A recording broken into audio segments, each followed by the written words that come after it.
बिहार में चुनाव करीब है और नेताओं के बयानों की बाढ़ सी आ गई है। इन दिनों बिहार की राजनीतिक गलियारों में एक बयान की चर्चा खूब हो रही है। एक ऐसा बयान है जो बार बार सुनने को मिलता है, जिसमें खुद को मुख्यमंत्री बनाने की बात होती है। 2020 से बयान देने का शुरू हुआ ये सिलसिला 2025 तक चला आ रहा है। कभी कहा गया कि मुख्यमंत्री बनने की जल्दीबाजी नहीं है, तो कभी कहा गया प्राथमिकता बिहार की विकास है। अब इस बयान के बीच बिहार की जनता पूरी तरह से कंफ्यूज हो गई है कि आखिर साहब की प्राथमिकता क्या है। बयान सुनकर बुझे कि नहीं किसकी बात हो रही है। चलिए अब भी नहीं बुझे तो बता देते हैं कि ये बयान बिहार के पूर्व सीएम लालू के लाल और बिहार के उप मुख्यमंत्री रह चुके तेजस्वी यादव का है।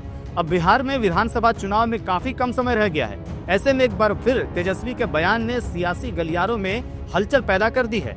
इस बार तेजस्वी ने खुद को तो महागठबंधन का मुख्यमंत्री चेहरा घोषित कर दिया है। अब जरा तेजस्वी के दिए बयानों पर आपको नजर डलवाते हैं। साल 2020 अगर महागठबंधन की सरकार बनती है तो वह मुख्यमंत्री बनेंगे। साल 2021 उन्हें मुख्यमंत्री बनने की कोई जल्दीबाजी नहीं है, लेकिन जनता ने उन्हें मौका दिया तो वह मुख्यमंत्री बनने के लिए तैयार हैं। साल 2023 में कहा गया कि उनकी प्राथमिकता बिहार के विकास को लेकर के है और अगर जनता उन्हें मुख्यमंत्री बनाना चाहती है तो वह उसके लिए तैयार हैं। साल 2025 मुसहर भुइयां समुदाय के एक सम्मेलन को संबोधित करते हुए यादव ने कहा कि मैं आपके आशीर्वाद से मुख्यमंत्री बनूंगा। दरअसल तेजस्वी यादव ने मंगलवार को लोगों से उन्हें बिहार का मुख्यमंत्री बनाने की अपील की और नीतीश कुमार के नेतृत्व वाली सरकार की तुलना 20 साल पुरानी कार से करते हुए इसे बदलने की जरूरत बताई है। दलितों में भी सबसे पिछड़े माने जाने वाले मुसहर भुइयां समुदाय के एक सम्मेलन को संबोधित करते हुए यादव ने कहा, युवाओं को अब मौका मिलना चाहिए। तेजस्वी यादव ने कहा, राजद के नेतृत्व वाली महागठबंधन सरकार बनने के बाद मुसहर भुइयां समुदाय के उन सभी लोगों को लाभ होगा जो अभी सड़क किनारे रैन बसेरों या फिर झुग्गियों में रह रहे हैं और आपके आशीर्वाद से मैं मुख्यमंत्री बनूंगा। जब महागठबंधन राष्ट्रीय जनता दल की सरकार बनेगी, जब आप अपने बेटा भाई तेजस्वी को आशीर्वाद दीजिएगा और जिस दिन मुख्यमंत्री बनेगा तेजस्वी आप लोग को बसाने का काम करेगा। लाठी डंडा नहीं चलाएगा, आपके गरीबी को दूर करने के लिए काम करेगा, आपको रोजगार दिलाने का काम करेगा, महंगाई को कम करने का काम करेगा, जिसको जमीन है उसको जमीन दिलाने का काम करेगा। ये काम होना चाहिए। उधर महागठबंधन के सीएम फेस को लेकर के अभी कांग्रेस चुप्पी साधे हुए है। बिहार कांग्रेस अध्यक्ष प्रदेश प्रभारी समेत कई नेता कह चुके हैं कि सीएम पर फैसला चुनाव के बाद विधायक दल की बैठक में होगा। अभी सीटों का बंटवारा और महागठबंधन की चुनावी रणनीति पर काम करना अहम है, लेकिन इसके बावजूद भी तेजस्वी इस तरह का बयान दे रहे हैं। बार बार इस तरह का बयान देना क्या तेजस्वी की रणनीति है? वहीं राजद सुप्रीमो लालू यादव भी कह चुके हैं कि कोई माई का लाल तेजस्वी को सीएम बनने से नहीं रोक सकता है। खैर, तेजस्वी यादव का खुद को मुख्यमंत्री घोषित करने का बयान बिहार की राजनीति में एक नया मोड़ लेकर आया है। जिस तरह से उन्होंने यह ऐलान किया, ऐसा लग रहा था मानो उन्होंने बिहार की गद्दी पर बैठने के लिए अपनी पूरी तैयारी कर ली हो। लेकिन क्या यह महज एक राजनीतिक चाल है या फिर उन्हें सचमुच मुख्यमंत्री बनने की कोई उम्मीद है? यह सवाल आजकल हर किसी के दिमाग में घूम रहा है। तेजस्वी यादव का कहना है कि अगर उन्हें मौका मिलता है तो वह मुख्यमंत्री बनने के लिए तैयार हैं। वह ऐसा बयान देते समय शायद यह भूल जाते हैं कि बिहार की राजनीति में मुख्यमंत्री बनने के लिए सिर्फ अपनी इच्छा की ही नहीं बल्कि जनता के भरोसे और गठबंधन की भी आवश्यकता होती है। उनके बयान से यह लगता है कि जैसे ही चुनाव में कुछ अच्छा होता है या होगा, तेजस्वी यादव समझते हैं कि मुख्यमंत्री बनने का अधिकार केवल और केवल सिर्फ उन्हें ही है, जैसे उन्हें गद्दी पर बैठने का जन्मसिद्ध अधिकार प्राप्त हो चुका है। लेकिन राजनीति के इस खेल में यह कोई नया नहीं है। हर नेता चुनाव के समय खुद को मुख्यमंत्री बनने का सपना दिखाता है ताकि जनता को आकर्षित किया जा सके।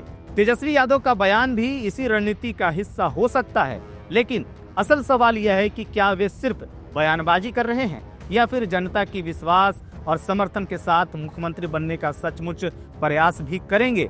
समय ही बताएगा यह बयान एक और राजनीतिक स्टंट है या फिर भविष्य की दिशा बदलने का संकेत है। 2025 बिहार विधानसभा चुनाव को लेकर के तेजस्वी यादव और राष्ट्रीय जनता दल के लिए कई सवाल उठ रहे हैं। हालांकि तेजस्वी यादव के नेतृत्व में पार्टी ने पहले कुछ मजबूत प्रदर्शन किए हैं, लेकिन 2025 में बिहार का पूरा समीकरण बदल सकता है। राजनीतिक जगत में यह सवाल उठने लगा है कि क्या तेजस्वी यादव की नेतृत्व क्षमता और उनकी रणनीतियां पार्टी के लिए फायदा पहुंचाएंगी या फिर बिहार में आरजेडी की बुरी स्थिति हो जाएगी। बिहार की राजनीति में महागठबंधन और एनडीए के बीच निरंतर संघर्ष रहा है और 2020 के चुनाव में आरजेडी के लिए मुख्यमंत्री की कुर्सी तक पहुंचना एक सपना बनकर रह गया है। तेजस्वी यादव ने खुद को मुख्यमंत्री पद का उम्मीदवार घोषित किया, लेकिन बिहार के चुनावी मैदान में उन्हें सत्ता नहीं मिली। 2025 में भी अगर आरजेडी अपनी पुरानी रणनीतियों पर निर्भर रहती है तो उसके लिए यह चुनाव बहुत चुनौतीपूर्ण हो सकता है। बिहार की राजनीति में जातिवाद, धर्म और विकास के मुद्दे अहम रहे हैं। तेजस्वी यादव का मुख्य आधार यादव समुदाय है, लेकिन अगर वह राज्य के अन्य वर्गों को साथ लाने में सफल नहीं होते तो बिहार में उनकी स्थिति कमजोर हो सकती है।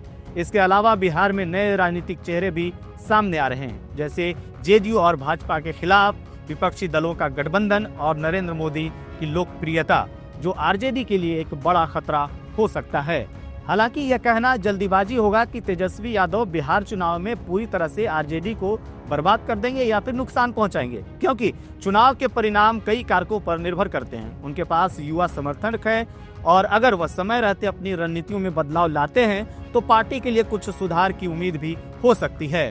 तेजस्वी यादव को लेकर के यह सवाल अक्सर उठता है कि क्या वह मुख्यमंत्री बनने के लायक हैं, खास करके उनके पिछले कुछ समय के बयानों को और कार्यों को देखकर।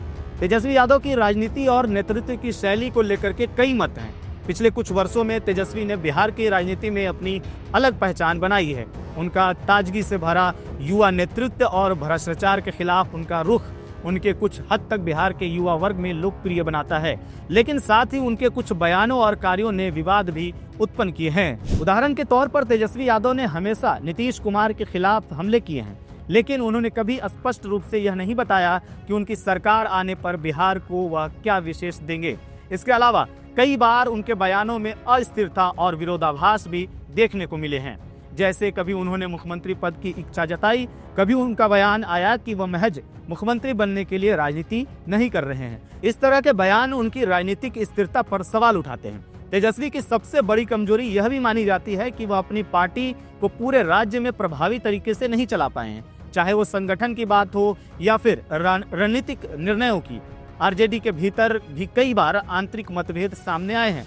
इस सबके बावजूद तेजस्वी यादव की राजनीतिक शैली में एक स्पष्ट युवा नेतृत्व और एक बड़े बदलाव की चाहत दिखती है, जो बिहार के विकास की दिशा बदलने का दावा करती है।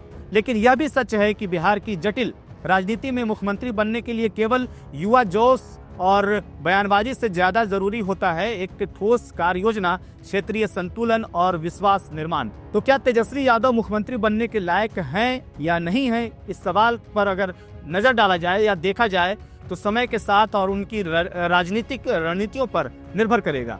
अगर वे अपनी आलोचनाओं से सीखते हैं और राज्य की राजनीति में स्थिरता और विश्वास की दिशा में कदम बढ़ाते हैं तो शायद बिहार में उनका नेतृत्व स्वीकार किया जा सकता है।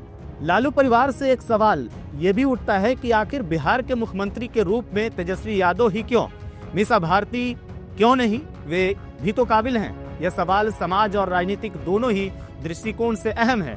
लालू प्रसाद यादव के परिवार में तेजस्वी यादव के अलावा उनकी पत्नी राबड़ी देवी और बड़ी बेटी मीसा भारती भी राजनीति में सक्रिय हैं। राबड़ी देवी ने खुद मुख्यमंत्री पद का कार्यभार संभाला था और मीसा भारती भी एक सांसद हैं, लेकिन तेजस्वी यादव का नाम मुख्यमंत्री के रूप में अधिक उभर कर सामने आता है क्योंकि उनके पास युवा नेतृत्व की छवि है और वह पिता लालू प्रसाद यादव के राजनीतिक उत्तराधिकारी माने जाते हैं। लेकिन सवाल यह भी उठता है कि आखिर मीसा भारती क्यों नहीं। दरअसल अगर मीसा भारती के राजनीतिक सफर पर आप नजर डालेंगे तो तेजस्वी के मुकाबले बहुत उनकी राजनीति अलग है। जबकि तेजस्वी ने लगातार चुनावी राजनीति में सक्रियता दिखाई है और कई बार मुख्यमंत्री बनने की इच्छा भी जताई है। जबकि मीसा भारती का ध्यान मुख्य रूप से संसद में अपनी भूमिका तक सीमित रहा है। वो एक सक्षम नेता हो सकती हैं, लेकिन उनका राजनीतिक आधार और जनाधार तेजस्वी से कम नजर आता है। इसके अलावा मीसा की छवि काफी हद तक एक पारिवारिक नेता के रूप में बनी हुई है, जबकि तेजस्वी ने खुद को बिहार के युवाओं के नेता के तौर पर प्रस्तुत किया है, जो उन्हें मुख्यमंत्री पद के लिए एक मजबूत उम्मीदवार बनाता है। अब बात यह भी उठती है कि क्या लालू यादव अपने पुत्र तेजस्वी में फंसे हुए हैं। यह सवाल तब सामने आता है जब राजनीतिक नेतृत्व और परिवार के भीतर उत्तराधिकार की चर्चा होती है। लालू यादव, जो खुद एक बड़े नेता और बिहार की राजनीति के एक महत्वपूर्ण चेहरा रहे हैं, शायद यह नहीं चाहते कि उनके परिवार में कोई भी राजनीतिक गतिरोध पैदा हो। तेजस्वी को मुख्यमंत्री बनाने के उनके पक्ष में यह भी तर्क है कि वह उनके राजनीतिक विचारों और योजनाओं को आगे बढ़ा सकते हैं, जो बिहार की राजनीति में उन्हें एक स्थिरता दे सकता है। इसके अलावा बिहार की राजनीति में परिवारवाद और उत्तराधिकार के सवाल भी हमेशा महत्वपूर्ण रहे हैं। हालांकि मीसा भारती की अपनी एक अलग पहचान है, राजनीतिक संभावनाएं हो सकती हैं, पर तेजस्वी यादव के मुकाबले उन्हें सत्ता में आने के लिए ज्यादा समय और संघर्ष करना होगा। इसीलिए यह कहना कि लालू यादव पुत्र मोह में फंसे हुए हैं कुछ हद तक सही हो सकता है, क्योंकि उन्होंने परिवार के उत्तराधिकार को संभालने के लिए तेजस्वी को तरजीह दी है। लेकिन यह भी सच है कि बिहार की राजनीति में उनका नेतृत्व मजबूत है और उनके द्वारा उठाए गए कदम भविष्य में पार्टी और राज्य की दिशा को प्रभावित करेंगे। बिहार की मौजूदा राजनीति को देखते हुए ये कुछ सवाल काफी प्रासंगिक हैं, जिस पर हमने नजर डालने की कोशिश की है। लेकिन इस पूरे मामले पर आप क्या सोचते हैं, कमेंट कर हमें जरूर बताएं। धन्यवाद।